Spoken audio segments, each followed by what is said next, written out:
Iran ने अमरीकी हमलों पर रद्दअमल देते हुए मुफाहमती यादाश्त पर अमल दरामद रोक दिया है। नायब वजीर खारजा काजिम गरीबाबादी ने कहा कि अमरीकी हमलों के बाद MOU पर अमल दरामद रोक दिया गया है। आपको पता है एक बड़ा कांड हो गया है, वो कांड क्या हुआ है आप लोगों को मालूम है। यानी कि ईरान ने भी जो MOU हमने साइन करवाया था स्विट्जरलैंड में जाके हमारे फील्ड मार्शल साहब और प्राइम मिनिस्टर और जितने मिनिस्टर्स से सब पहुंचे थे और वहां पे JD वैंस और बाकी लोग ईरान के गए थे, उनके साथ ये लोग सलाम दुआ और बातें कर रहे थे और पकौड़े खा रहे थे जी। उन्होंने कहा है, ईरान ने कहा है कि जी उन्होंने सस्पेंड कर दिया है इस्लामाबाद MOU। इस्लामाबाद मुआहदा इस्लामाबाद MOU मुअत्तल कर दिया गया है। अमरीकी सदर ने ईरान के खिलाफ मजीद शिद्दत के साथ हमलों का ऐलान किया है और फिर पाकिस्तान पर नई वीजा रिस्ट्रिक्शंस पाबंदियां लगाई गई हैं। इसलिए बिकॉज ये एक अब दो कैंप्स बन गए ना। एक कैंप है अमेरिका, इजराइल, इंडिया, जापान, ये वो लोग हैं जो एंटी चाइना कैंप है। हम प्रो चाइना कैंप में बैठे हैं और इस खित्ते में इस एरिया में we are the only openly pro Chinese force. और चाइना का जो सारा रोड एंड बेल्ट इनिशिएटिव है उसके लिए पाकिस्तान बड़ा क्रिटिकल है। तो उन्होंने जी फाड़ भी दिया, से वैसे पता नहीं फाड़ा है कि नहीं फाड़ा है, लेकिन बहरहाल ये जिन्होंने भी ये थंबनेल बनाया है उन्होंने फाड़ते हुए भी दिखाया। तो खैर कोई बात नहीं, उन्होंने कहा कि जी अब ये कैंसिल हो गया है और कोई नेगोशिएशंस जो है वो नहीं चलने वाली। पाकिस्तान ने बार बार कहा था कि जी इन दोनों की तो बात हमने करवा दी है, जिसपे बिलावल साहब ने ये भी कहा था कि अगर आपने स्ट्रेट ऑफ हॉर्मुज खुलवा दिया है तो जरा कश्मीर भी खुलवा दीजिए। ईरान ने बाज़ाब्ता तौर के ऊपर अब इस्लामाबाद मुआहदा, जो इस्लामाबाद MOU के नाम से जाना जाता है, अमेरिका और ईरान के दरमियान हुआ, पाकिस्तान और कतर की सालसी में हुआ, जिसके नतीजे में जंगबंदी का ऐलान किया गया और कुछ SOPs और कुछ बुनियादी नुकात तय किए गए कि अगले 30 से 60 दिनों के अंदर ईरान और अमेरिका के मामलात कैसे हतमी शक्ल मुज़ाकरात को दिया जाएगा और मामलात को कैसे जो है वो तय किया। जय हिंद दोस्तों, पाकिस्तान ने एक ड्रामा रचा था। अमेरिका के कहने पे इन्होंने एक पीस मेकर बनने की कोशिश की। पहले इस्लामाबाद में होना था वो चीजें, लेकिन इस्लामाबाद में टेररिज्म इतना है कि कहीं ईरान और अमेरिका के डेलीगेशन कोई आत्मघाती उड़ा दे, तो डर बना रहा। इसलिए स्विट्जरलैंड में, ठीक है, स्विट्जरलैंड में इस्लामाबाद MOU साइन किए गए। पाकिस्तान ने जानबूझ के इसका नाम रखा इस्लामाबाद MOU, सो दैट कि उनको लगा कि हम ऐसा कुछ हिस्टोरिक काम कर देंगे कि जी हमेशा के लिए हमारा नाम इतिहास के पन्नों में तो पाकिस्तान अमर हो ही गया, उसामा बिन लादेन और ये सब।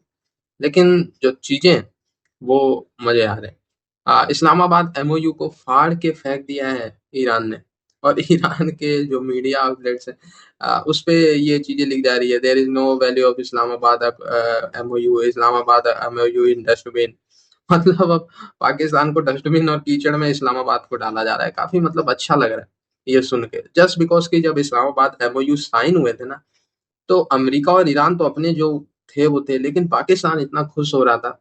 और आप यकीन नहीं करेंगे कि नजम सेठी जैसे पत्रकारों ने तो ये बातें भी कह दी थी कि शहबाज शरीफ और आसिम मुनीर को नोबेल मिलना चाहिए US ईरान MOU साइन कराने के बदले में, इस्लामाबाद MOU के बदले में। और इस्लामाबाद को अब दुनिया में बहुत हाईली रेट किया जाएगा, इन्वेस्टमेंट आएगी, ये है। मतलब खिचड़ी पकी नहीं कि खाने और हगने की सबकी तैयारी कर ली थी पाकिस्तान ने। और भारत के स्ट्रेचर के सामने पाकिस्तान का स्ट्रेचर बहुत बढ़ गया है, हम बहुत आगे निकल गए, हमारी रेलेवेंसी अब इंटरनेशनल कम्युनिटी में बहुत बढ़ गई। ऐसी बढ़ के बात, और अब आप देख रहे हैं कि कोई इज्जत नहीं है, डस्टबिन और कचरे में फेंके जा रहे हैं इस्लामाबाद MOU को। और ये तो फिक्स है कि अगर पाकिस्तान किसी भी बिचौलिए में इन्वॉल्व होगा तो वो फेल ही होगा। ये डील करानी है तो कोई ढंग का देश, भारत, चाइना, ये जैसे देश इन्वॉल्व होंगे तभी ये डील हो पाएगी। आपको पता है एक बड़ा कांड हो गया है, वो कांड क्या हुआ है आप लोगों को मालूम है। यानी कि ईरान ने भी जो MOU हमने साइन करवाया था स्विट्जरलैंड में जाके हमारे फील्ड मार्शल साहब और प्राइम मिनिस्टर और जितने मिनिस्टर्स से सब पहुंचे थे और वहां पे JD वैंस और बाकी लोग ईरान के गए थे, उनके साथ ये लोग सलाम दुआ और बातें कर रहे थे और पकौड़े खा रहे थे जी। उन्होंने कहा है, ईरान ने कहा है कि जी उन्होंने सस्पेंड कर दिया है इस्लामाबाद MOU। तो उन्होंने जी फाड़ भी दिया, से वैसे पता नहीं फाड़ा है कि नहीं फाड़ा है, लेकिन बहरहाल ये जिन्होंने भी ये थंबनेल बनाया है उन्होंने फाड़ते हुए भी दिखाया। तो खैर कोई बात नहीं, उन्होंने कहा कि जी अब ये कैंसिल हो गया है और कोई नेगोशिएशंस जो है वो नहीं चलने वाली। पाकिस्तान ने बार बार कहा था कि जी इन दोनों की तो बात हमने करवा दी है, जिसपे बिलावल साहब ने ये भी कहा था कि अगर आपने स्ट्रेट ऑफ हॉर्मुज खुलवा दिया है तो जरा कश्मीर भी खुलवा दीजिए। हमारा कश्मीर बहुत अरसे से बंद पड़ा है। तो खैर वो कश्मीर तो हम नहीं खुलवा सके, और वैसे भी ये छोटी छोटी चीजें ना, मतलब बलूचिस्तान में कुछ हो रहा है तो ठीक करा दो, और ये जी जाके KPK में कोई काम है तो वो करवा दो, वहां पे लड़ाई झगड़ा चल रहा है तो वो बंद करा दो, या कश्मीर का इशू जो है वो सॉल्व करा दो। ये छोटे छोटे काम हमारे पॉलिटिशियन और हमारी मिलिट्री एस्टैब्लिशमेंट नहीं करती, हम करते करते हैं बड़े बड़े काम। मतलब ईरान और अमेरिका लड़ रहे हैं, उसमें हमारा कोई लेना है ना देना है, लेकिन हम कहेंगे हम रुकवा देते हैं, क्या मतलब, हम ईरान को कह देते हैं और अभी हम अमेरिका को कह देते हैं, दोनों लड़ना बंद कर देंगे। और इसी तरीके से जो जरा इंटरनेशनल लेवल के काम होते हैं ना, हम वो करने जाते हैं। लोकल लड़े भड़े जो मर्जी करें, हमारे लोगों के पास टाइम नहीं है। तो बहरहाल ईरान ने जो है जी इस्लामाबाद एमओयू जो कहलाया जा रहा था, तो पता नहीं इसका नाम इस्लामाबाद एमओयू क्यों था, हालांकि साइन तो इन्होंने जाकर स्विट्जरलैंड में किया था, तो क्या हमारा स्विट्जरलैंड में भी कोई इस्लामाबाद है? बहरहाल इस्लामाबाद एमओयू जो है वो उन्होंने सस्पेंड कर दिया है और ईरान ने और कह दिया है कि जी नेगोशिएशंस जो है वो कैंसिल हो गई है, अब सिर्फ मुक्केलात चलेगा, यानी कि ढिशुम ढिशुम अब लड़ाई दोबारा शुरू होगी। और उसी के साथ पेट्रोल के प्राइस जो है वो बढ़ना शुरू हो गए हैं। तो मुबारक हो। वैसे मुबारकबाद देनी किसको है? ट्रंप को देनी है, शहबाज शरीफ को देनी है कि ईरान को देनी है? मुझे जरा कोई बताएगा कि मुबारकबाद देनी किसको है? महंगाई जो है वो दोबारा से एक बार फिर, पैसे पहले भी बढ़ी हुई थी लेकिन और ज्यादा बढ़नी शुरू हो जाएगी, फ्यूल प्राइस भी बढ़नी शुरू हो जाएगी और उसी के साथ साथ सबकी वाट लगेगी, खास तौर पर छोटी कंट्रीज की। लेकिन हम तो छोटी कंट्री नहीं है ना, हम तो बड़ी कंट्री में, हमसे तो ईरान आके कहते हैं सुलह करा दो, हमसे तो अमेरिका आके कहते हैं सुलह करा दो, तो जी हम तो बहुत बड़े लोग हैं, तो इसलिए हमें ऐसी कोई टेंशन नहीं है। लेकिन बहरहाल शहबाज शरीफ साहब और मैं फील्ड मार्शल साहब से कहूंगी थोड़ा सा सर इज्जत का फालूदा नहीं होगी आपको लगता है? इसलिए कि ये लोग जो हैं मतलब ईरान वाले, इन्होंने भी मना कर दिया और साथ ही ट्रंप ने तो उनसे भी पहले कह दिया था कि एमओयू का हम कोई एमओयू को लेके नहीं चल रहे और उसको उन्होंने कैंसिल कर दिया था। तो अब मुझे लग रहा है कि वो इज्जत का फालूदा जो है वो हमारा हो चुका है, लेकिन हम मानेंगे नहीं क्योंकि हमें भारत के सामने जो है ना अपने घुटने नहीं टेकने। लेकिन बहरहाल देखते हैं आगे ये सिलसिला किस तरह से चलता है और जैसे जैसे न्यूज अपडेट्स आएंगी हम आपके पास लाते रहेंगे। अपना बहुत सारा ख्याल रखिएगा। Thank you. किया जाएगा। दुनिया के अंदर एक अमन की उम्मीद पैदा हुई थी, लेकिन अब अमेरिका के बार बार हमलों के बाद ईरान ने बाज़ाब्ता तौर पर उनके नायब वज़ीर ख़ारजा ने ऐलान किया कि ईरान इस्लामाबाद एमओयू को बाज़ाब्ता तौर के ऊपर मुअत्तल करने का ऐलान करता है और अब ईरान इस्लामाबाद माहदे पर अमल दरामद का जिम्मेदार नहीं है। और दूसरी तरफ अमेरिकी सदर डोनाल्ड ट्रंप ने ईरान के खिलाफ मजीद शिद्दत के साथ हमलों का ऐलान किया और उस ऐलान के बाद आज रात को भी अमेरिकी अफवाज ने ईरान के मुख्तलिफ शहरों में शदीद हमले किए। इससे पहले ईरान की जानिब से भी जो हमले किए जा रहे हैं वो अरब ममालिक के उन फौजी अड्डों के ऊपर निशाना बनाया जा रहा है जहां से अमेरिकी त्यारे या तो हमला आवर होते हैं या वहां पे उनकी जो कमांड एंड कंट्रोल सिस्टम है या जहां पे उनका जो है कि वो इंटेलिजेंस सिस्टम या उनके त्यारे हेलीकॉप्टर्स या उनकी फौजी तंसीबात है उनको निशाना बनाया जाता है।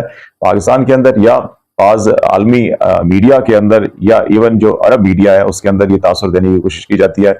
हेडलाइंस यूं बनाई जाती हैं जैसे ईरान ने सऊदी अरब पर हमला कर दिया, ईरान ने उर्दन पर हमला कर दिया, ईरान ने कतर पर, बहरीन पर या इमारात पर हमला कर दिया।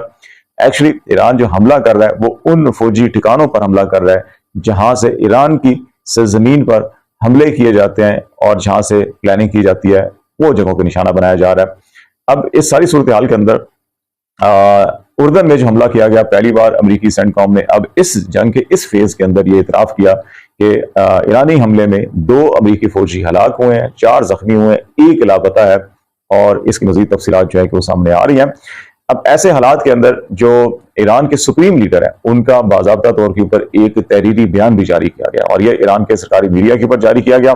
उन्होंने भी एक आपस में मतलब एक वीडियो की थी और उसके बाद चीमा साहब जो हैं वो वैसे तो बड़े खुशी रहते हैं जब डॉक्टर मुक्तदिर खान साहब जो हैं जब वो इंडियन गवर्नमेंट को क्रिटिसाइज करते हैं या इंडियन सिस्टम को कुछ गलत कहते हैं या कोई ऐसी बात करते हैं जो कि जिससे ये लगे कि इंडियन गवर्नमेंट जो है सही काम नहीं कर रही, तब तो जो है वो चीमा साहब भगड़े डाल रहे होते हैं। लेकिन अगर वही मुक्तदिर खान साहब अगर बात कर दें पाकिस्तान के बारे में, जो कि हम भी एज अ पाकिस्तानी कई बार अपनी गवर्नमेंट को क्रिटिसाइज करते हैं, मिलिट्री एस्टैब्लिशमेंट को भी क्रिटिसाइज करते हैं और यकीनन हमें करना भी चाहिए अगर हमें ऐसा लगे कि ये लोग काम ठीक नहीं कर रहे और मुल्क के लिए ठीक नहीं हो रहा, तो बिल्कुल पाकिस्तान के जो जर्नलिस्ट हैं, एक्टिविस्ट हैं या पाकिस्तान के जो एनालिस्ट हैं या जो भी पाकिस्तानी सिटीजन है उसको चाहिए कि वो पाकिस्तान के लोगों के बारे में बात करे जो पॉलिसीज बना रहे हैं या जिनकी वजह से उनको लगता है कि पाकिस्तान को कोई ना कोई डैमेजेस जो है वो आ सकते हैं या आ रहे हैं।